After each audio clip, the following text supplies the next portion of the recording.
MasterChef Ireland has found the very best 4 amateur cooks in the country.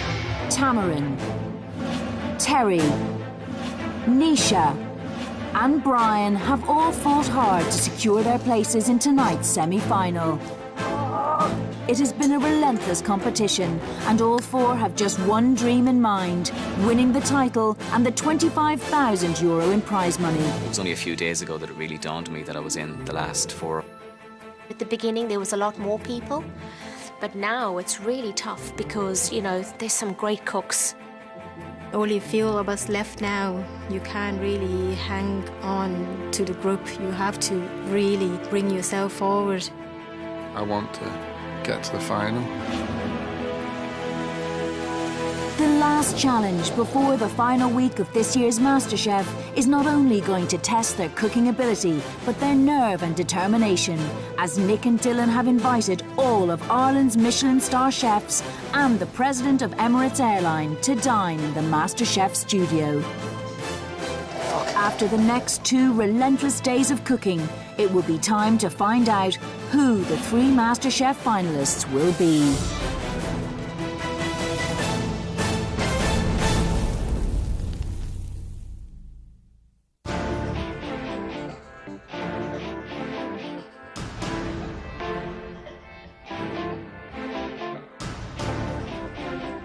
Good morning. Good morning. We started with 16 and now there are 4 of you. So well done to all of you for getting this far. Throughout the competition, you have proved that you can cook under pressure. And now we are serving pressure like you have never witnessed before. We have invited all of Ireland's Michelin star chefs to dinner here tomorrow night. You will each be mentored by Dylan through a course which will be cooking for 8 of the finest palates in the country. The one that doesn't step up to the mark will unfortunately be leaving the competition. And myself and Dylan will proceed to the final week with just 3 of you. Please leave the MasterChef kitchen now, get into your aprons, and we'll be doing the first course with Tamar. At some point I thought we're going to be cooking for the critics, so we're going to be cooking for somebody, but 6 Michelin star chefs, never in a million years. Something I'll always be able to say, like, oh, remember the day I cooked for 6 Michelin star chefs. It'll never happen again in my lifetime, probably. You just know you're going to be on the spotlight, and one little mistake could be the end for you. I think this is the hardest challenge. Keep the best to the last. Dylan has devised a menu worthy of Ireland's most discerning palates. With dishes designed to work on each of the contestants' weakest area, they will be working right under Nick and Dylan's keen eyes on the most demanding dishes of their lives. Now there will be nowhere to hide. I've chosen something specifically for you, Okay. one that I think you'll enjoy first, but more importantly, one that will definitely put you in a place where you have no choice but to pay attention to the details. Throughout the competition, Tamarind's flavour and ideas have excelled, but sometimes her ability to get every single component perfect has let her down. So we got those 2 plates again. You got to keep the garnish in a line, okay? Simple and straight. So let's replate them and start again. Nick found a tiny piece of shell from my crab and I was absolutely devastated. Tamarind will be making blow-torched fresh Madagascan prawns, folded around crispy soya skin, scented with bacon, sesame, orange, ginger, coriander and lime, rested in miso mayonnaise. The most delicate part of this dish is the soya skin stick. The soya milk is heated until a fragile layer of skin has formed. This has to be lifted out very carefully. I'm going to put that right there. The skin is flavoured with smoked bacon and rolled up. It is then placed in a dehydrator for 2.5 hours until dried out and crispy. If this is a delay in this in any time, we could be beaten on time. Okay. Okay? When I saw the soy milk skin and the dehydrator and all the bits and pieces, I was a bit thrown back. But then I was so excited because it was so different and it was so amazing. Like, you know, just to peel that skin off the top of the soy milk. It's amazing. Tamarind will have to de-shell, de-vein, butterfly and trim the fresh Madagascan prawns. They must all be the same size and thickness for even cooking and uniform presentation. I want to keep this teal part at the top. Okay. That's how I'm going to roll around my soya skin. And after the prawns are wrapped around the soya skins, the all-important cooking of the prawns starts. What I want to do here is I want to have 2 different heats. I want to cook these evenly.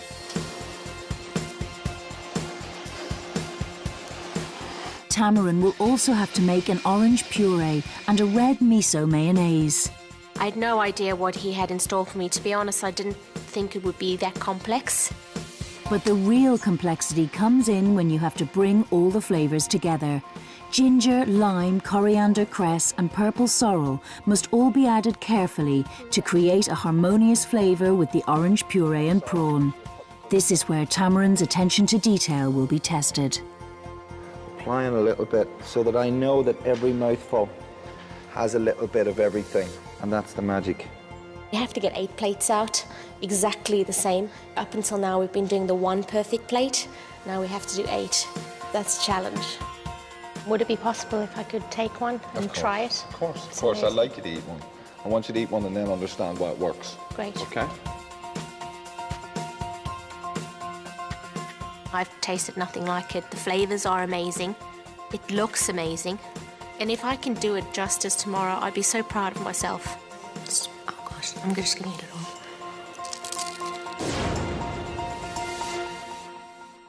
Next up to learn his fate for tomorrow's task is Terry. Throughout the competition, Terry has relied too much on notes and stringent procedures instead of his own instinct. Terry loves making notes, doesn't he? He loves He loves writing things down. I think Terry really failed today with the saltiness. I mean, you couldn't eat the dish. The judges want to see Terry work on his flair, using his own intuition. This is a dish designed for flavour. It's got lots of different elements. You're going to find it really interesting. You're going to enjoy it, I hope. Terry will be making foie gras and sauternes with artichoke, cocoa bean, dried Iberico ham and grapes poached in vanilla. It's about Terry pushing himself for the last 20%.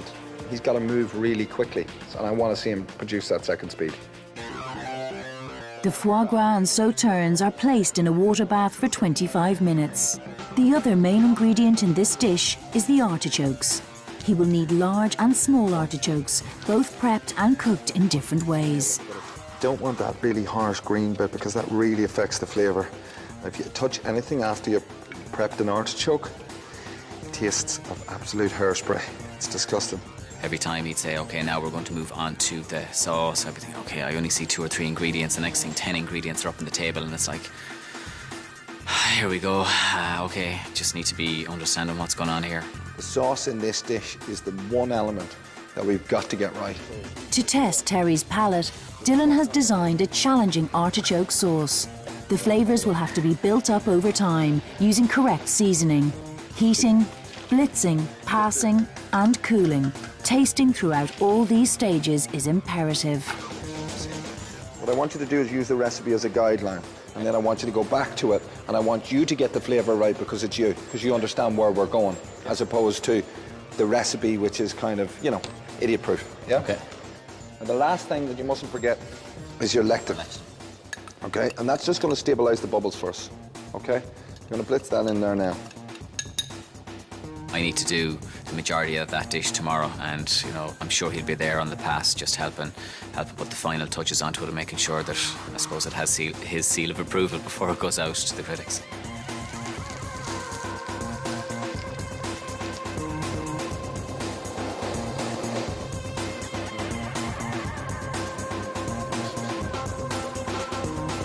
I've never cooked foie gras before. I've eaten it a good few times. So it's great to actually cook with that as the main component of the dish. And as well as that, the second main component to the dish then is artichokes. So that's something, I don't even know if I've eaten an artichoke before. You know, you might say go home and sleep on it, but it's hard to see whether I'll sleep tonight or not.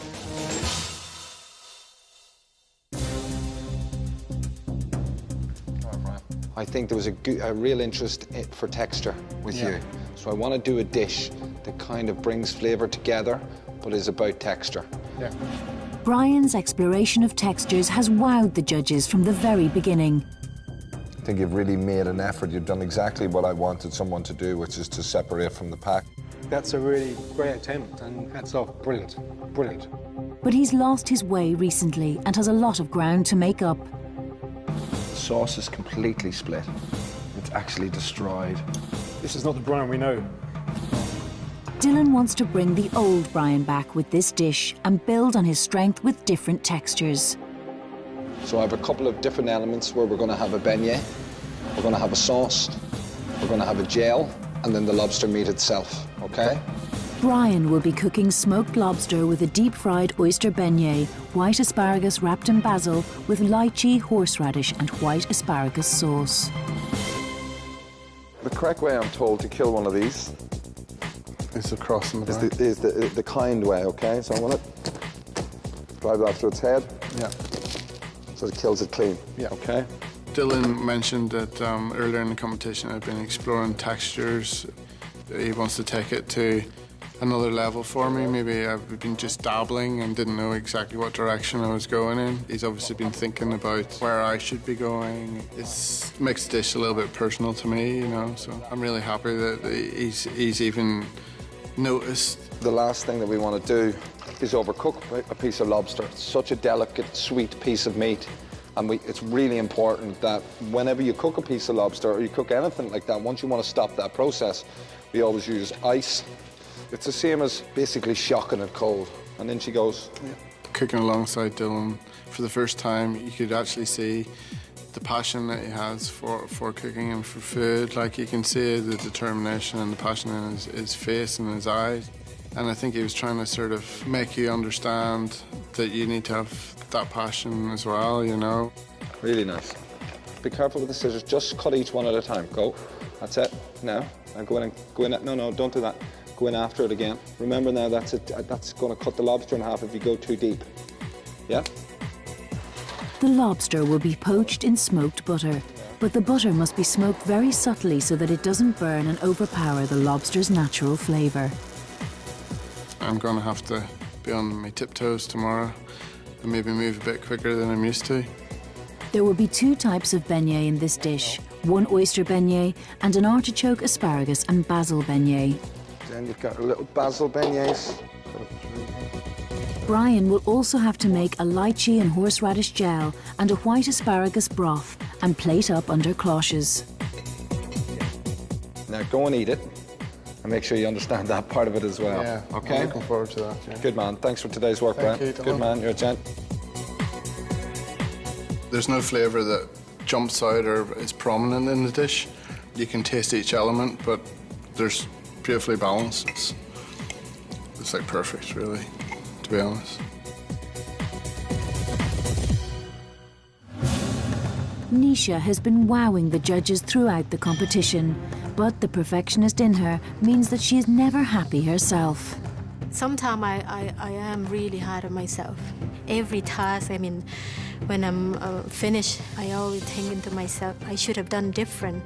But that's me. I just want it to be good, great. Dylan wants to play on Nisha's search for perfection by giving her the dessert. Everything will have to be precise, measured, careful and light-handed. Nisha will be making Irish raspberries with goat's milk tapioca, goat's milk snow, pistachio mousse dressed with red peppers. There are 9 separate elements to this dish, including poached Tinkerbell peppers and lavender gel. Pinch of lavender into that. Just a pinch. Don't want that too strong. She must make a raspberry puree and raspberry jelly sheets. I want this at a certain consistency. Do you see that? Okay. That I can work with. Okay, it's kind of gloopy. And also a pistachio mousse. We want to lighten the richness of everything else, the acidity of the raspberries, the pepper. We want to dilute all of that flavour down using these. Okay? To work alongside with Dylan has been a great, great experience. To see someone so passionate about food and try to create something that's spectacular. The snow is made by spraying a goat's milk and goat's cheese syrup into a saucepan of liquid nitrogen. So this liquid nitrogen is so cold that it's freezing the goat's cheese vanilla solution almost immediately. Goat's cheese, snow. Okay? Each plate will also have caramel crisp pieces. For caramel, we want it to hit us here because it's sharp. If it's not taken far enough, then it's too sweet. When I pull it like that, you start to get really interesting shapes from it. In order to add another dimension to this dish and to stimulate the senses, bags are filled with lavender vapour to form pillows for serving.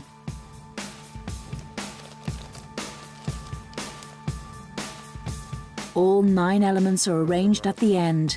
As all the elements are either cold or frozen, this must be done very quickly to avoid melting, but it must also be done with precision.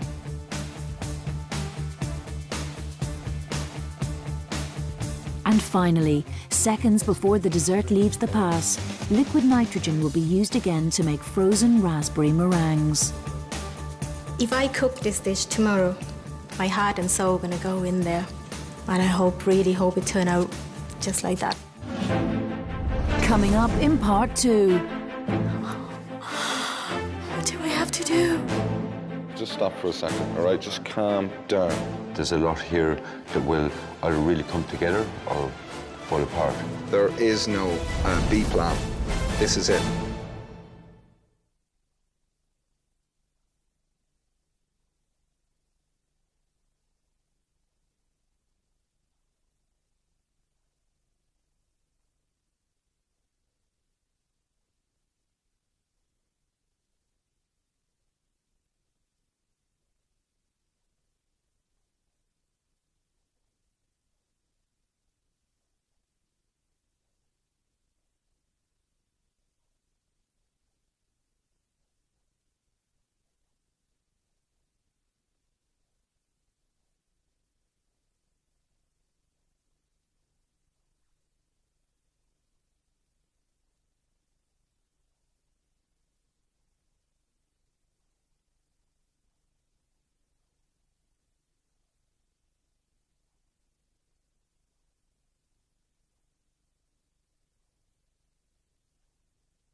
It is day 2 of the Critics' Table Challenge, and the final 4 MasterChef contestants are about to enter into the toughest challenge of their culinary lives. Serving to not one but all of Ireland's Michelin star chefs and Tim Clark from Emirates Airline. Those that succeed will continue into MasterChef's 2012 two-part final, which starts next week. Okay, guys, you got 4 hours preparation time, and your time starts now. The next few hours are going to be crucial in staying in the competition. I think everybody knows that any slip-ups now at this stage and it could be curtained. I have to go through this. I have to do really well. I just don't want to leave yet. I'm not ready for that. But that's up to me now. Do you know what? I'm always nervous when we're walking in there and I don't know what we're doing. It drives me insane. But once I know, I kind of just then relax and think, okay, I just have to do it. Obviously, because I only had 8 lobsters, I couldn't afford to make any mistakes whatsoever. The lobster claws are only being boiled for 2 to 3 minutes, so there is no room for timing error. All discrepancies in size and water temperature must be taken into account to avoid overcooking. Okay, now remember, once you put all of those in, those claws, water's going to cool down dramatically. So we're not going to cook all of those claws together because the water will just drop so much. So what we do, we need to do them in batches because there's so many more of them today. Do that as one batch. Yeah. Get them done, get them out. Then you can do these 2. 3 batches today, yeah?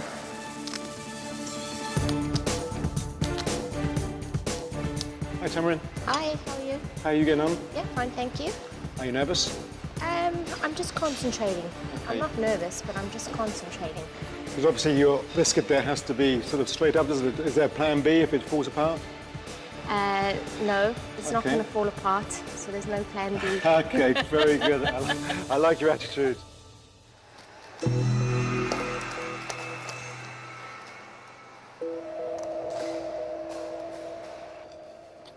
Do you understand what I said when I said split them? See what you're going to do 4 and 4? Yeah. Do you remember? Yeah. Yeah. How come you didn't do that? Huh? Just forget or what? Yeah. You need to think now, yeah? Yeah. Right. You need to have foresight and thought on everything, okay? Don't flap. Don't get nervous. All right, mate? Yeah. Just steady your nerve.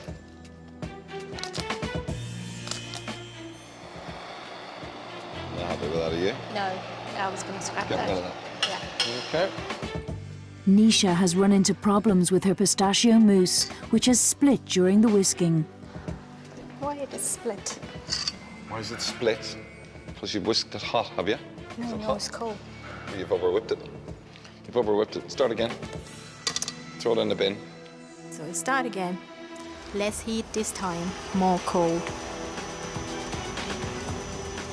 Next thing, cuddle again. I was like, what do we have to do?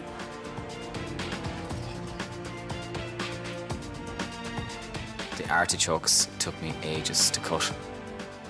I needed 8 artichokes and I went through about 30 because there was a load of bad ones in the box, and by the time I got down to the middle then I could see that they weren't great, so you couldn't really serve them up, so I just had to ditch them. These are all the little things that could make the difference. So, Nisha, I can see that you had a step back with your mousse there splitting.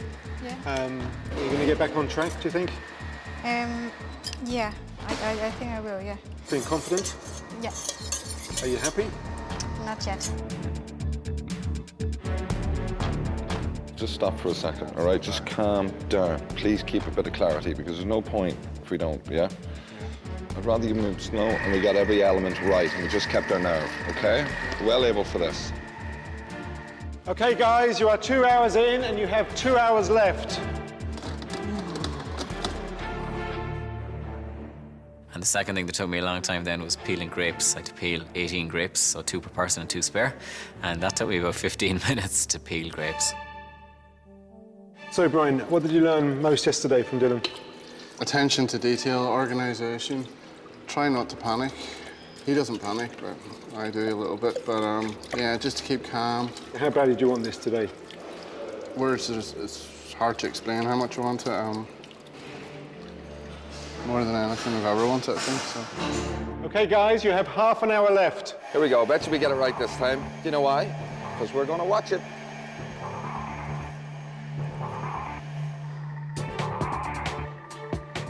So we're nearly there. Will you watch it? Don't go yet, please. I was absolutely pushed at the end.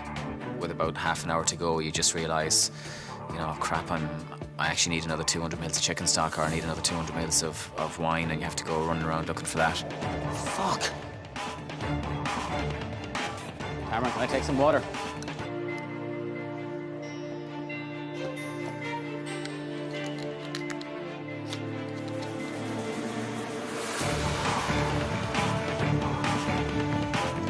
Okay, guys, you got exactly 5 minutes left.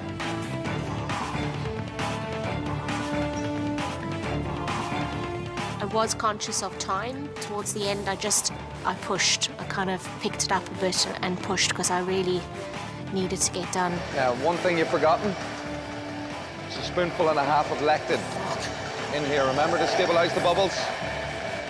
You know, my notes were there, but I didn't really have to refer to them. They were just sort of a guide to make sure that I had the right starting point. But ultimately, it was coming back to taste and making sure it feels good. And if I don't think it's right or it doesn't feel right, then it's not right. Okay, guys, your prep time is up. Nisha, however, has not managed to get her pistachio mousse done. It is split for the second time. She will now have to attempt it one last time during her service hour. Where's the cream that you were using? It's in it's this one, Chef. Where, honey? Yeah. Do you know what the problem is? It's room temperature. No, I took it out from the fridge. I want to get some cold now, and we'll tack it again. When I go in, I'm gonna try it again. If it's Kodo, I don't know what's gonna happen.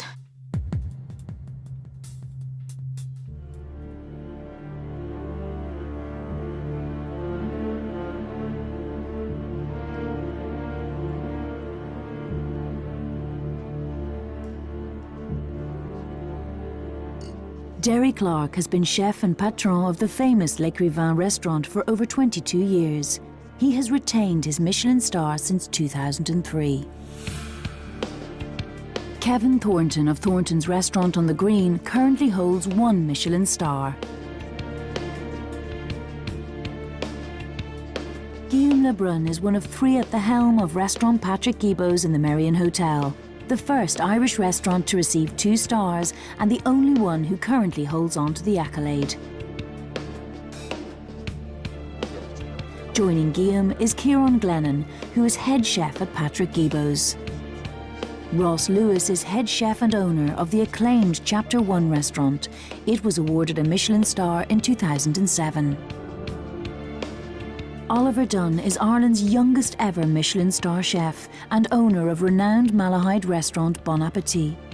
Martin Coyote is the Michelin star executive head chef at the Cliff House Hotel in Ardmore, Waterford. It was awarded a Michelin star in 2010. All our Michelin star chefs have been joined this evening by Tim Clark, president of Emirates Airline.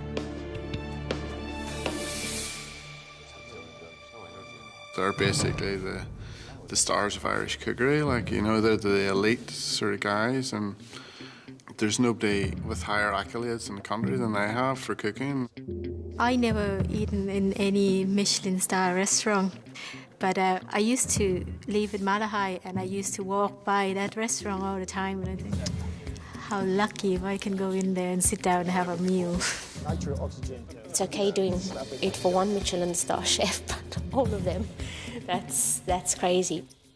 We've got the best chefs in the country coming in to basically help us with, you know, putting pressure on these individuals and showing them so that they know that this has got to be at that standard. There is no excuse. There is no B plan. This is it. Tamarind is first in with the prawn starter. She now has just an hour to get 8 plates to the pass. It's been an eye-opener for me, just experiencing the masterclasses and going out into restaurants and doing a service. You know, you're learning so much. We've got an hour to get this course out, so let's get cracking, okay? Good luck. And I thought I knew quite a bit about food, but there's so much more to learn and so much more to do. So that really excites me. It's kind of opened a door for me. The thing I'm most excited about first would be the fresh prawn, because it's setting the pace for the menu and it's opening up the palate. And there's a lot of things here, like the torching the prawn, wrapping it in the pastry. There's a lot here that will either really come together or fall apart. Yeah, whoever goes first, I think, has the most to gain or the most to lose. It's the first thing they're going to taste out of the MasterChef kitchen, so it really has to impress, because I think, you know, if I can impress with that dish, then hopefully the others will impress with theirs and it'll flow nicely. Whereas I'd hate to, you know, the first dish to be a huge disappointment. I think Tamarind will put it off. I think she seems very sort of calm, she's very confident. It's all a question of now, once the order comes on, then that's when the panic will set in. So you literally got that 10 minutes and you really have to focus. Here's what we're going to do. We're going to come to the back. Come to me. Just ever so slightly, and colour the soya skin. Just a little bit, not much. I have to be very careful because the skin of the milk is so delicate that I don't want to burn the skin, and also I don't want it to overcook the prawn. There's a lot of stuff to go on to the actual skin with the prawn, and that's going to take time, but at the same time you don't want the prawn to cool down. We've also got to get the mayonnaise into the cups, and we've got to get it all assembled.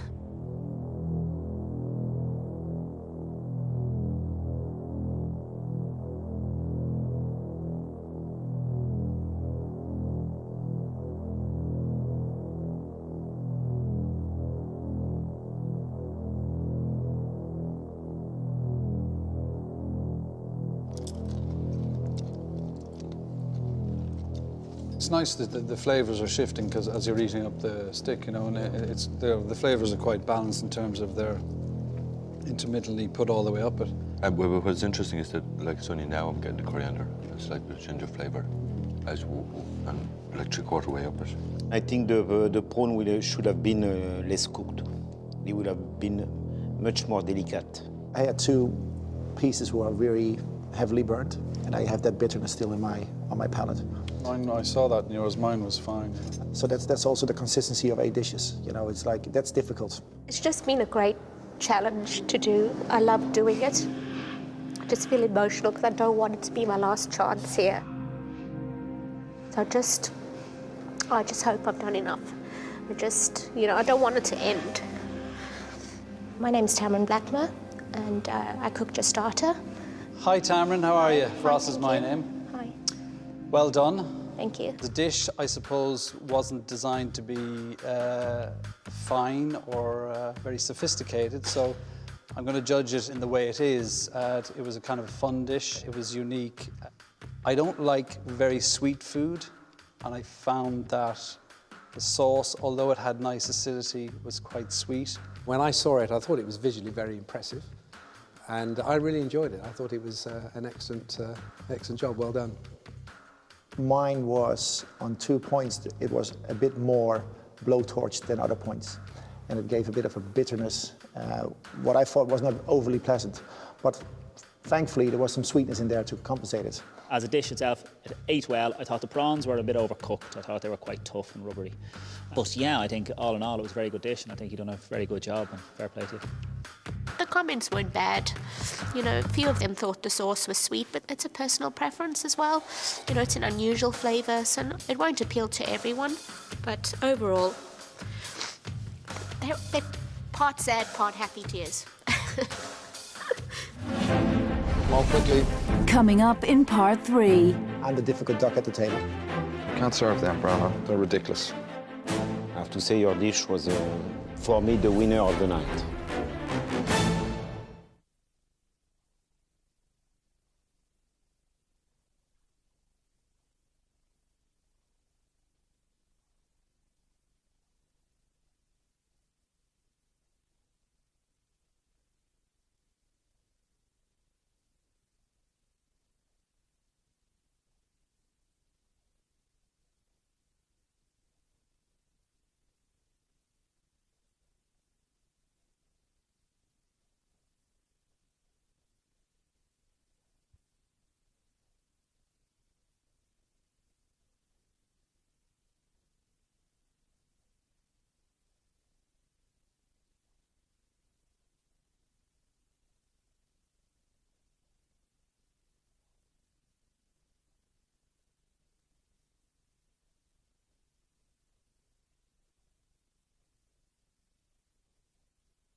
Tonight, Ireland's most discerning palates are coming to dinner, and our final 4 have to make a dish under Dylan's supervision to secure their apron and one of the 3 places in next week's final.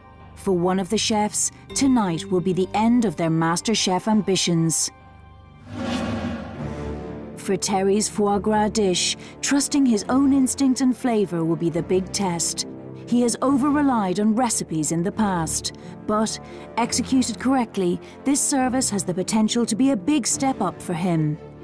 I think more so than the others, I don't have as much experience in cooking, and I probably came into cooking a bit later than some of the rest of them. So I have had to learn a lot quicker, and you can probably see that I'm trying to use some of the skills I've brought from the workplace over, like trying to be precise and trying to follow process and procedure. Let's go. You ready? Yeah. Okay, let's go. The first person that I was listening to that I took something on from was Kieran on the ice cream task, and he said, look, you have to cook with your heart, don't be thinking. too much, and I suppose, you know, I'd be at fault for thinking a lot and how's this going to work out. So that really stands out. Cook with your heart and what works well. You know, the chef interpretation of a recipe. Look, a recipe is fine, you know, it's a sum up of what you should do, it's a guideline. But I think if you start cooking, cooking is also, you know, feeling. Yeah, feeling. And we've all done it, you know, you read the recipe and say, oh, that's great, and you do it, and it's a nightmare. People hold on to a recipe sometimes, and they hide behind it. And at the end of the day, you're a chef. You know, you make the decision yourself. I just want him to really enjoy the cooking of it and not worry too much about following the recipe to the T. That's why Dylan keeps saying, you know, give us the extra 20% effort. I think he is really trying today, and I think that's commendable. But again, for me, I'm just hesitant of the fact that he needs to push himself even more.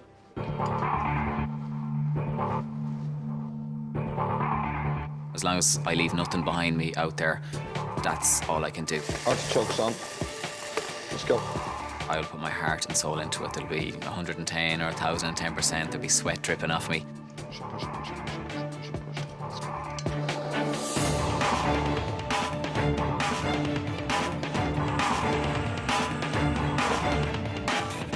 Two grapes each, make sure they're nice. If they're not nice, I don't want to use them. Chef. The minute it was over, it was such a sense of relief, and it was like it was just such a buzz or a rush in there. Sweat, at last. At last. I got it out of you eventually.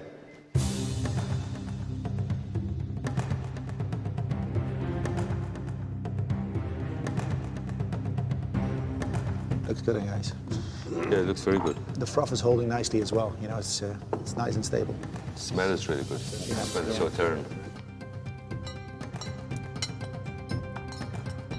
The seasoning is perfect. Right. I was looking forward to this dish, and when I saw it, I really thought, yeah, this is very good. I started eating it, and I thought it was a bit flat. But for me, actually, I gotta say, disagree with you guys. I thought it was a great dish, and I'd order it again. I'd have it again. I didn't think I'd be nervous when I was walking out, and the minute I went around the corner and saw the 8 of them there looking at me, my legs started going a bit. Good evening. My name is Terry Lyons, and I've just cooked the foie gras dish, and I really hope you enjoyed it. Very well done. Thanks very much. I think you executed the dish very, very well. I think your seasoning was spot on in all aspects of it. And the difficult duck at the table.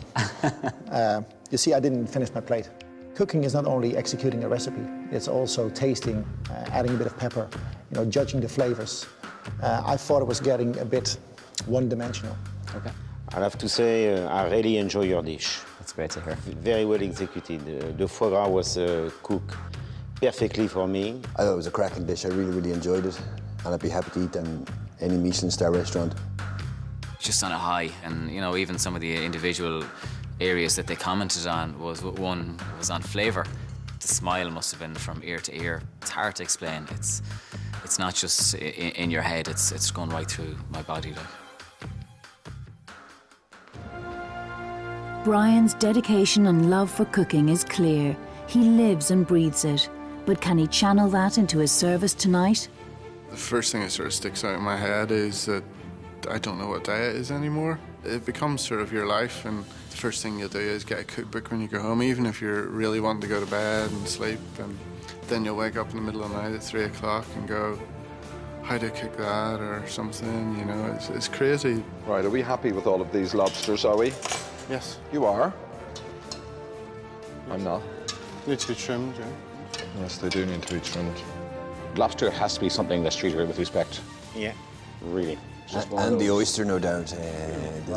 There's nothing worse than eating a chewy oyster. When you smoke a lobster like that, you really... It's a very short smoke. Very short smoke, but that's fine, it's very short smoke, but depending on the wood that you're doing, you kind of get that thing in your bottom of your throat. Yeah. Timing is essential because, you know, we smoke a dish in the restaurant as well, and, you know, it needs to be lifted at the table within 25 seconds, because if you over smoke it, you have also that extra harshness, what you refer to. How long does the lobster take? Lobster takes 15 minutes, sure. Okay, so I want you to set a timer on for 5 minutes. In 5 minutes, we're going to drop the lobster. Okay, Hey? yes, sure. The thing about Brian is that I know he can cook, I know Dylan knows he can cook, but he just feels overwhelmed by the whole experience. So the last 10 minutes, I really want him to speed around the kitchen, show him what we can do, and just go for it, Brian. How many oysters have you got? You must have known how many you've opened. How many oysters? I think it was 9. You think it was 9? No. I want to see them. You got any more? Yeah. We can't serve them, Brana. They're ridiculous. You see that, don't you? Yeah, I can see it all. Yeah. Okay, just hold it together now. Yeah. A couple of the oysters were slightly torn, so we had to reshell a couple of oysters just to fix that up. They are very fragile and they are easily torn. Don't break those up, make sure they're closed. I don't want to hear those all breaking up. So Dylan, it is his best today. He does drive you hard. It doesn't really bother me that he was doing that because he's doing that to try and drive me, I think. No shell, let's not serve Michelin-starred chefs. Shell in their oyster, please, yes? And at the end of the day, he's I think deep down, he's trying to help you, you know. Give me some milk, quickly. Give me some milk, quickly. Chef? One, put it in. I think for the plating up stage, you just have to forget who you're serving to. I think you have to sort of block that out of your mind and just concentrate on getting the identical dishes onto the pass.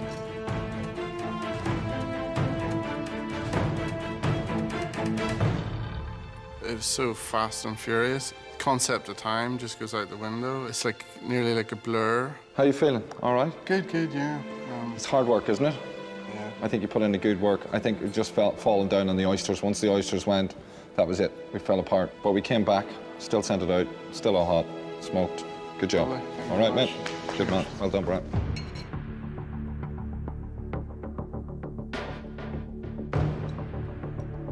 My lobster could be less cooked. See, yours is perfect from here, but mine is over, yeah? For me. I don't like the oyster. Too soggy. Yeah, it's mine's soggy. I'm not even going to bother. Lobster is very hard to mess up. It really is. It was hard. There's no getting away from that. It was one of the hardest things I've probably ever had to do. But I'm glad I did it, and I would love to do it again. My name's Brian. I cooked my lobster dish for you this evening. I hope you enjoyed it. Congratulations. It was a fantastic dish, actually. It's one that I wasn't particularly looking forward to. Lobster is not one of my favourites, but I was quite interested to see and taste and smell how the smoked aromas would work, and I thought it was very interesting, visually very, very good. You cook the lobster spot on. Anyone in my kitchen cooked lobster like that, they'd be getting a pat on the back. Lobster is one of my favourites. And of course, the guys previously spoke said the lobster was cooked perfectly. Unfortunately, mine wasn't. It was overcooked. Maybe did them in batches. Mine got more in the batch than it should have, which is a shame, really. As you see, I didn't touch my oyster beignet at all. Like it was soggy. For me, it just didn't work. I'm obviously thinking about my position in the competition. I've invested quite a lot of time and effort into this, and I'm looking forward to more challenges. Last into the kitchen is Nisha. She will have to spend the first part of her hour's service remaking her pistachio mousse. I've never been this nervous before. Never. Any task I've been through, I always keep calm and focused. I really hope, finger crossed, my third attempt for the mousse will work out for me. That's why it's kind of leave me a little bit shivering.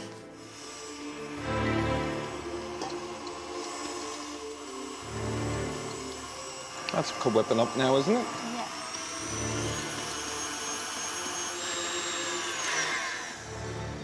Okay. I mean, for me, the last course, I mean, what would turn me off is meringue. I hate meringue. Lavender always reminds me of mothballs. Yeah, but no, lavender's really nice and very lightly. You know. Oh, of course, yeah. Lavender always reminds me of washing up liquid, you know, something what's in my pillow.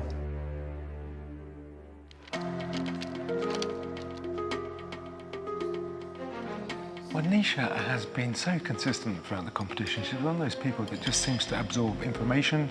She won't necessarily, I would say, follow the recipe to the T. She'll just sort of take the bit of information she's been given, she'll look at the dish, and she'll go away and do it. And she has that sort of natural sense to just understand or undertake the dish on hand, not get phased, and she just has one of those sort of calming effects when it comes to food and plating up.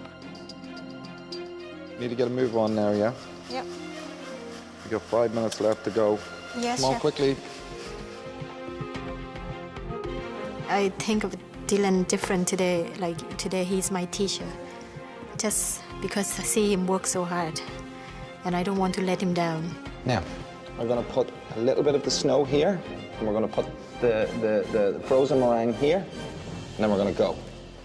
It is a cold dish, so the last few minutes, I have to work really fast before the frozen pavlova melting or before the snow melting. Every minute is very important.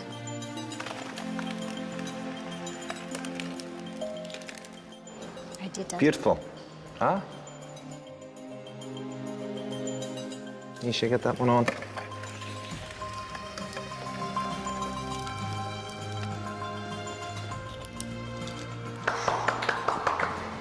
Great job, great job, great job. There's a first for everything.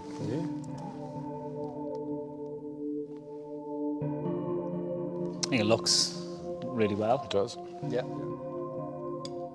It's a high-wire dish, very balanced, and you know, somebody who was asked to replicate this, he or she has done a fantastic job.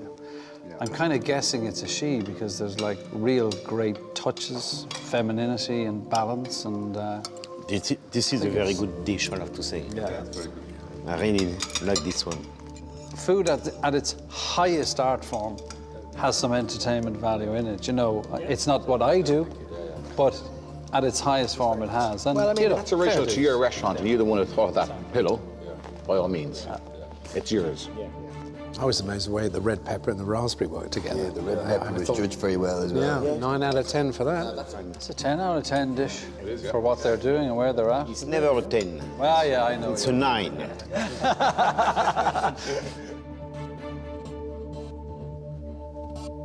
Good evening, gentlemen. My name is Nisha Maguire, and I cooked your dessert this evening. Stunning dish. Really, really nice. Very clear flavors. The lavender was well balanced in it. 10 out of 10. Really well done. Thank you very much. I have to say your dish was, for me, the winner of the night. Stunning dish. Stunning dish. I could order it every day of the week. Really well done. All I can say to you, Nisha, is you knocked it out of the park. I could eat it all day, every day. Well done. We always say as chefs, our restaurants, the last thing they have in your restaurant is the dessert. That's their memory. And if you should go back, if the dessert's good, they'll come back to you. And I'll tell you one thing, I'll come back here again tomorrow night, please. It was superb, superb. Well done. Oh my God. Did you hear that? I get 100% positive feedback. Oh my God, it's like dreaming. I feel my feet lift up off the floor and start flying. I think that, you know, you worked really incredibly hard. Big leap from where you were to where we got today. Definitely a few fall downs, definitely a few holes, definitely a few things fell short. But you got to remember that consistency comes from doing the same job every day. All of those guys out around that table repeat the same jobs every day. And what they do is they come to work, they apply discipline, and by doing the same job in the same space, you get consistency. What you've done today is attack a very big dish, a very big challenge, and it takes a while for that consistency to come. So there's going to be holes, there's going to be things that are going to fall down, and every one of those chefs around that table know that. We all felt very proud that you actually stepped up to the mark, you all listened, and you all produced to the best of your abilities. But unfortunately, like as you all know, we have to choose somebody to go home. But please, you're in the final four. I think it's brilliant, and just keep on cooking. All right? So well done. Thanks. 4 contestants are about to become 3. For 3 of them, it means getting through to finals week of MasterChef 2012. A cooking battle unlike any other, and a licence to realise their culinary dreams. But for one of them, they will go no further. I mean, you can't describe, you know, when you're so passionate about something, you know, and you just want to stay. This is kind of, for me, this is like the last, you know, big challenge to be in the final week. It was kind of the last push. So I just hope I've done enough. I really do wanted to get to the final 3 very badly. I'm growing and I'm improving, so why not? Why not set myself high and reach it? 4 down to 3 is probably the worst time to go out of the competition because everybody knows that they're nearly there, nearly in the final, and to go out at this stage would be just heartbreaking, like, but someone that has to go. I felt I pushed as hard as I could today, and you know, whether that was the extra 20% or not that Dylan wanted, I don't know, but he did get the sweat out of me at the end of the day, and if I let myself down by not pushing myself hard enough in Dylan's eyes, then that's going to be really disappointing. MasterChef 2011 was a completely different competition than MasterChef 2012, and today's task was devised to set the standard way beyond your capabilities. I'm not going to drag this out any more than I need to, although it's fair to say you all worked incredibly hard and everybody did the best that they could do today.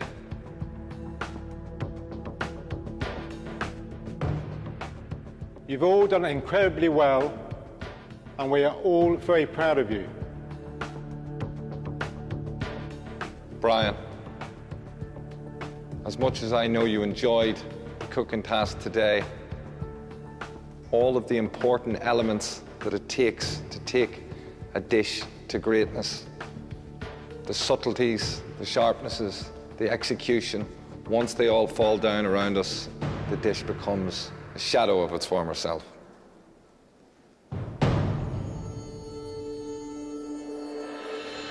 Brian, we need you to leave the MasterChef kitchen and hang up your apron. Thank you, Brian. Thank you. Thank you, Brian. Thank you, sir. Thank you. It's been Well a done, pleasure. Brian. Well done, Be very Brian. proud. Thanks, Stuart. Thank you.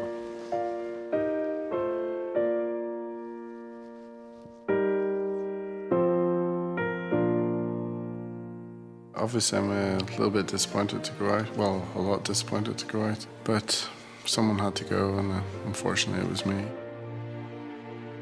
I think maybe the MasterChef experience will give me that little push that I needed. You maybe to take that step that I didn't have before. Gives you a little bit of sort of faith in your own ability. I thoroughly recommend doing it. I have no regrets at all, so I'll do it again tomorrow.